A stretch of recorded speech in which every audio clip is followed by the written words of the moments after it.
تو سر پھر آپ اب کیا سمجھتے ہیں کہ آپ کے لیے کون سی جماعت پھر آپ چاہیں گے کہ کسی اور جماعت کا رخ کریں، کیونکہ پاکستان پیپلز پارٹی ہو، نون لیگ ہو، کوئی بھی جماعت چاہے گی کہ آپ ان کا حصہ بنیں، تو آپ نے اس پہ کچھ سوچا ہے؟ نہیں مجھ سے سیاسی پارٹیز نے رجوع ضرور کیا اور میں اس عزت افزائی پہ ان کا مشکور بھی ہوں.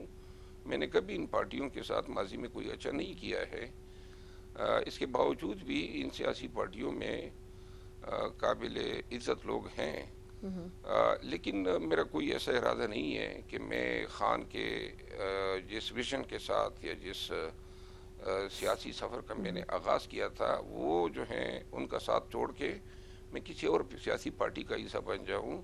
اور میرے یقین کرے سیاست ہم نے کوئی فائدے کے لیے تو کی نہیں، لیکن سیاست اس لیے بھی نہیں کی کہ سیاست کرو اور نقصان اٹھاؤ اور بے توقیری اٹھاؤ.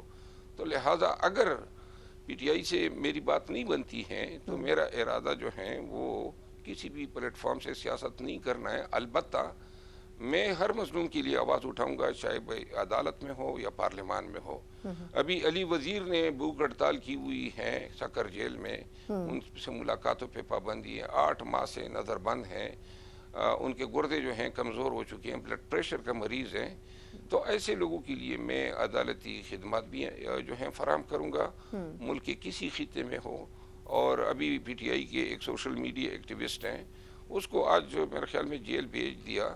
ان کے لیے بھی ان کے خاندان کو میں نے اطلاع دی تھی. اسی طرح بلوچستان سے ہو، پنجاب سے، کے پی، کہیں سے بھی کوئی بھی شخص جو ہیں جس کی بنیادی حقوق وائلیٹ ہوں گے، ان کے لیے میں ہر فورم پہ جو ہیں آواز اٹھانا چاہوں گا، اور یہی میرا آئندہ کے لیے نصب العین ہوگا.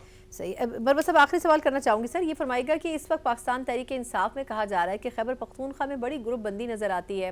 آپ تو خود خیبر پختونخوا کی سیاست کو سمجھتے ہیں، آپ کو لگتا ہے کہ ویسے تو ہر جماعت میں گروپ بندی تو ہوتی ہے، لیکن کیا کے پی میں معاملات ہاتھ سے نکل گئے ہیں پی ٹی آئی کے؟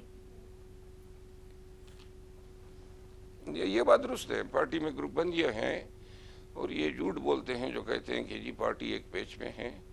یہاں پہ جو کلچر بن گیا ہے خان کے جیل جانے کے بعد، اور جس کامیابی سے جو ہے لوگوں کو گرانے کا سلسلہ چل نکلا ہے، اس سے جو ہے تقویت ملی ہے ان قوتوں کو جو چاہتے ہیں کہ سیاسی سازشوں سے، کھانا پوچھیوں سے مخالفین کو گرا سکیں.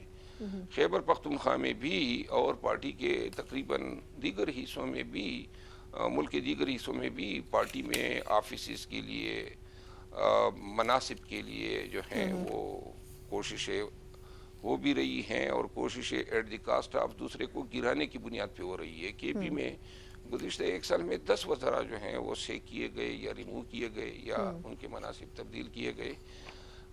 یوں جو ہے یہ سلسلہ تسلسل سے جاری ہے، اور ابھی آئے دن کبھی وکیل کو ہٹایا، کبھی وکیل کو جو ہے ڈانٹ پلائی گئی، کسی وکیل کو نکالا گیا، کبھی کسی کو ملنے سے انکار. یہ سلسلہ جو ہے بے توقیری کی شکل میں چلتا رہے گا، اور جب تک اس کا ادراک نہ ہو پارٹی کی سنجیدہ قیادت اس پہ فی الفور ایک ایسی پالیسی، ایک شٹ اپ کال ان لوگوں کو نہ دے. اور یہ عملی طور پہ صرف خان ہی کر سکتا ہے. اگر خان اپنے فیصلوں پہ ڈٹ جائے اور ایک دفعہ جو بھی فیصلہ لے لے، اس کے بعد چاہے وہ غلط ہی کیوں نہ ہو، لیکن یہ میسج جو ہے پارٹی کو جانا چاہیے کہ فیصلے سازشوں سے، غیبتوں سے، چغلیوں سے جو ہیں تبدیل نہیں ہوتے ہیں.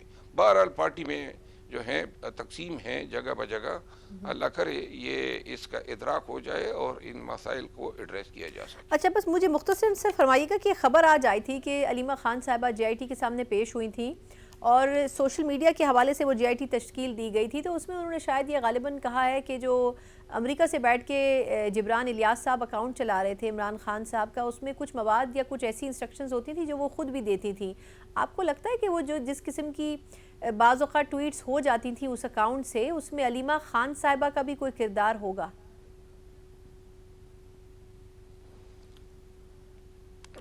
میں نے وہ بیان ان کا پڑھا نہیں ہے، صرف ٹی وی پہ میرے خیال میں پٹیاں دیکھی ہے.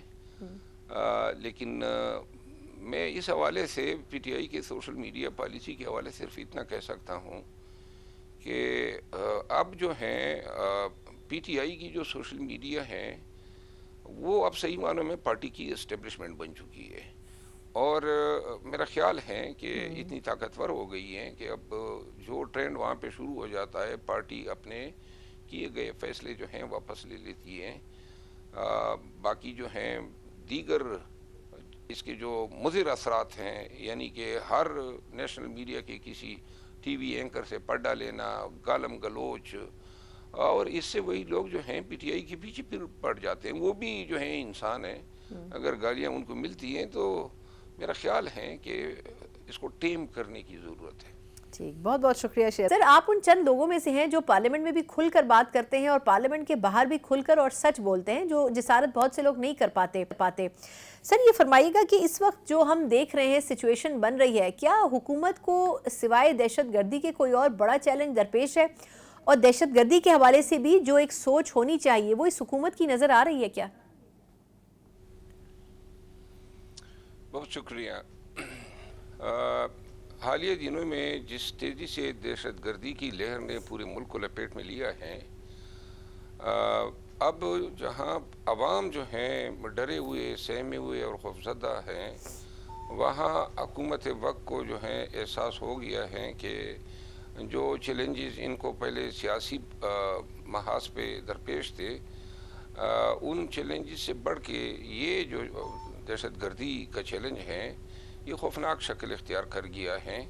اور جو اپنے انٹرو میں بات کی، میں یہ سمجھتا ہوں کہ ماضی میں ہم نے جنگیں جو ہیں وہ صرف اور صرف عسکری محاذ پہ لڑی ہیں.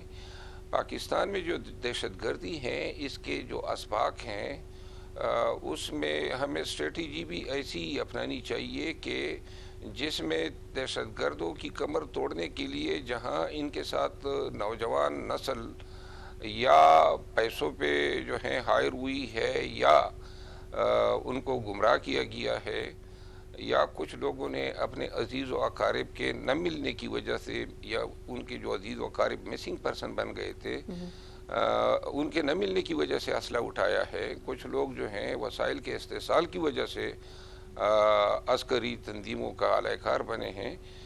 ان مسائل کو بھی ساتھ میں ایڈریس کرنا ہوگا تاکہ جو لوگ واپس اصلاح کی طرف آ سکتے ہیں ان کو واپس لانا چاہیے. اور میرا خیال یہ ہے کہ پہلی دفعہ اس جنگ کو عسکری محاذ پہ بے شک عسکری طاقتیں یا قوتیں لڑے، لیکن اس میں سویلین یا سیاستدانوں کا جو کردار ہے وہ بالکل حذف نہیں ہونا چاہیے. میں سمجھتا ہوں کہ جن علاقوں میں شورش ہیں وہاں پہ صوبائی حکومتوں کو اور مرکزی حکومتوں کو فوکل پرسن مقرر کرنے چاہیے تاکہ جہاں پہ کمیونٹی سے بات کرنی ہو، عوام سے بات کرنی ہو، یا کچھ لوگ اگر اسلحہ ڈالنا چاہتے ہیں تو ایسے معاملات میں کوئی ایسے افراد ہو جن پہ اعتماد ہو سکے اور جن کا تعلق سیاست سے ہو، جن کا تعلق سویلین اداروں سے ہو، اور یوں ایک برج کا کام بھی ادا کریں گے.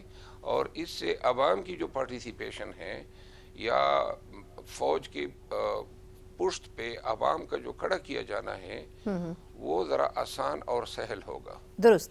اچھا، یہ تو سر آپ کا بڑا کلیئر مطلب ویژن ہے جو آپ نے بھی شیئر کیا ہے کہ کیا پالیسیز ہونی چاہیے. اب